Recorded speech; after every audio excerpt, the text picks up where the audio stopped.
Bismillah, alhamdulillah, wassalatu wassalamu ala Rasulullah. Assalamu alaikum, everyone. This is Edward Ahmed Mitchell. Welcome to today's segment on Muslim Network TV. Hope all of you are doing well and staying safe and to get a nice holiday weekend.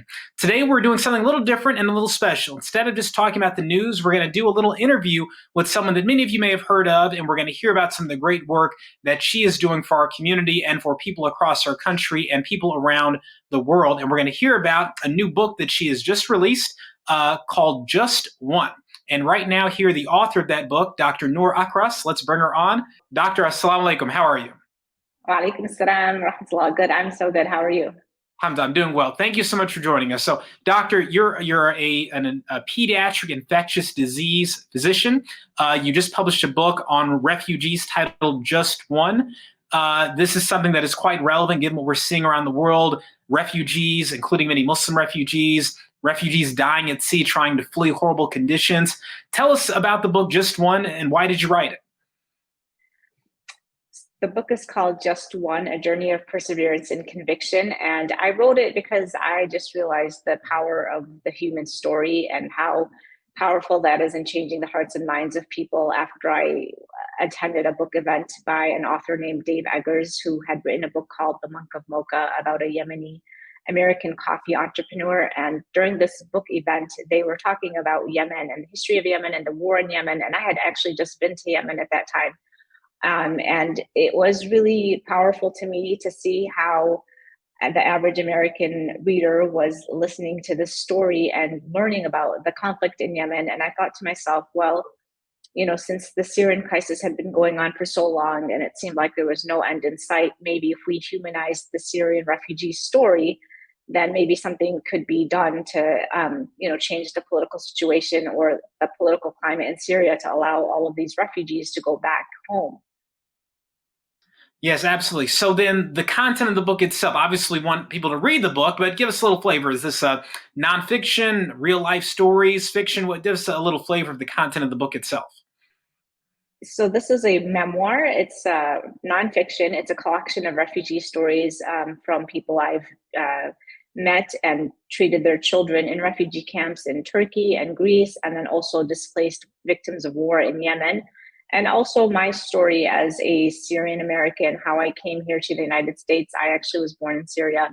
And then my journey to becoming a physician, and also my journey as a Muslim American in the post 9/11 world and a post Trump era, and kind of the different hurdles I've had to overcome being who I am and the political climate that I was in.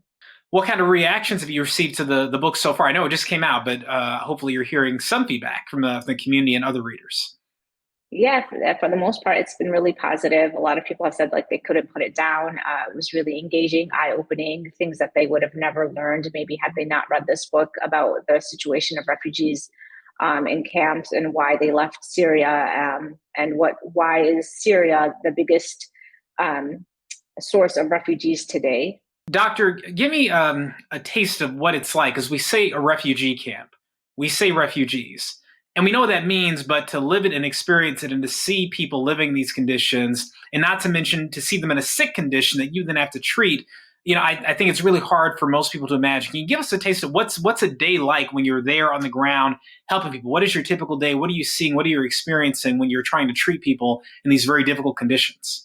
Well, as a pediatrician over there, I see cases that I see here that in terms of medical conditions. I see a lot of upper respiratory tract infections, asthma exacerbations, vomiting, diarrhea, gastroenteritis, things that we commonly see in children, whether here or in refugee camps. But the difference is that these people are all now, most of them were middle class people who left their stable homes and stable jobs after the war started and moved into a refugee camp, which is like an 8x8 white canvas tent that a family of 5 or 6 are living in. And a lot of times it's dusty, it's dirty, it's hot. The food is the same every day, provided by the government, whether that's the Turkish government or the Greek government. They also cannot leave the refugee camp without permission. So it's kind of being like in an open air jail. And every day is like the day before. So there's a lot of boredom and people in the age of smartphones, obviously are sending images back to their families of what they've traversed and how they've come and what they, the things that they've experienced along the road, whether that's by sea or walking.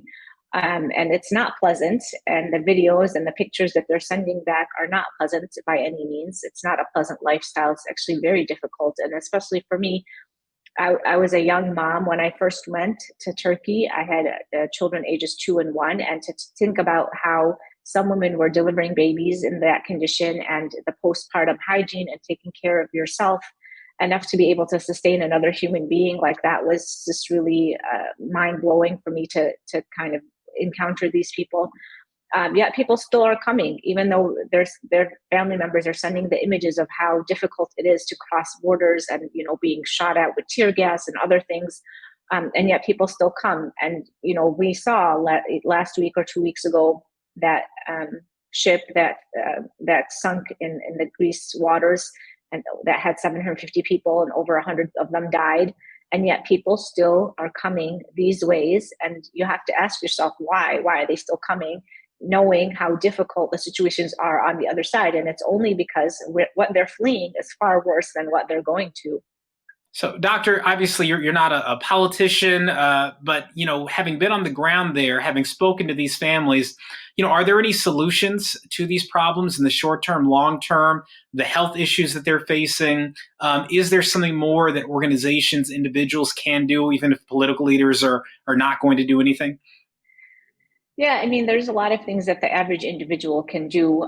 In many cities, including my home city of Chicago, there are refugee agencies that are helping people resettle. So an average human being can connect with a refugee agency and volunteer with a refugee agency, whether that means adopting a refugee family, and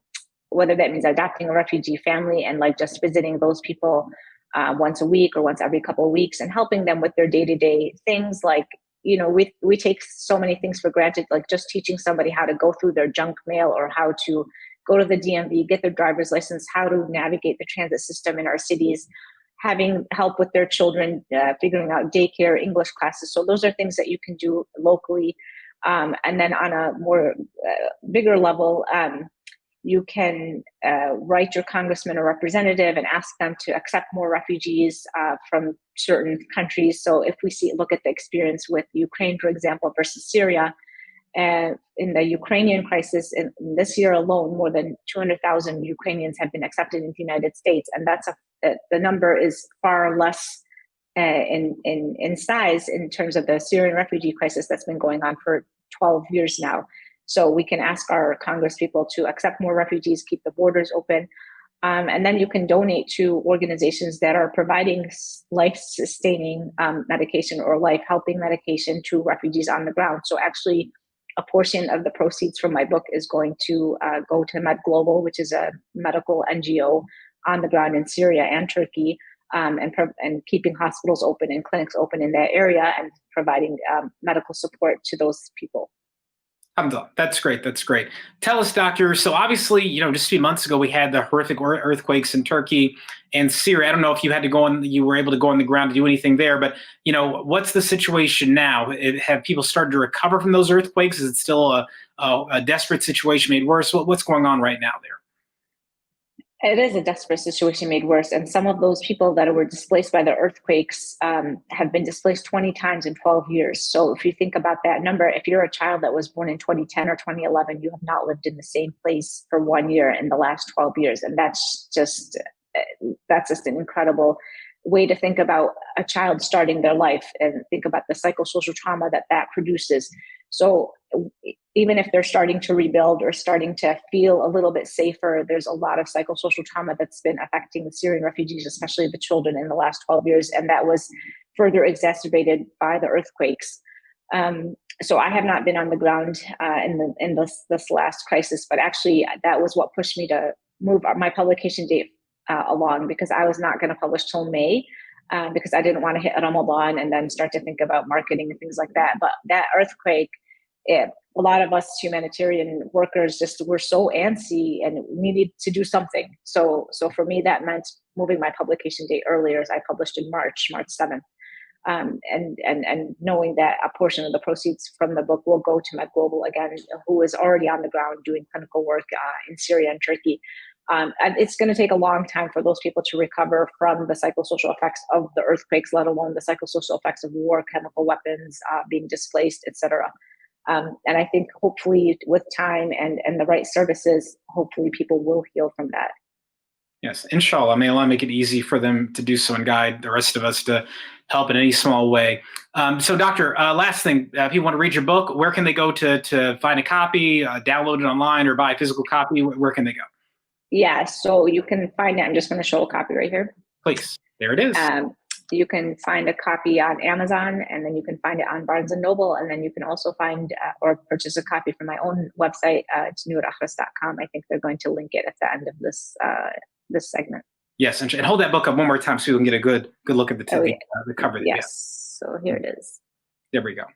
Okay, great. So it's available on all platforms, and alhamdulillah, I'll make that a sadaqah jariyah for you and guide the rest of us to benefit from it as well. Doctor, thank you so much for the work you're doing. And again, we pray that we'll get some good news and that we won't see these sorts of horrible things happening to people in the future, inshallah. But thank you for being there to help. Jazakallah khairan. Thank you. Thank you so much for having me. Wa iyyakum. Thank you. And thank you all for watching. Again, go look up Dr. Akras's book, inshallah. It's called Just One. Please download or buy a copy and then share it with friends and family and encourage them to buy and read it as well so that we can benefit from the information in there and be inspired to help. Thank you all so much for watching today. We'll see you next time, inshallah. Until then, assalamu alaikum. May peace be upon you.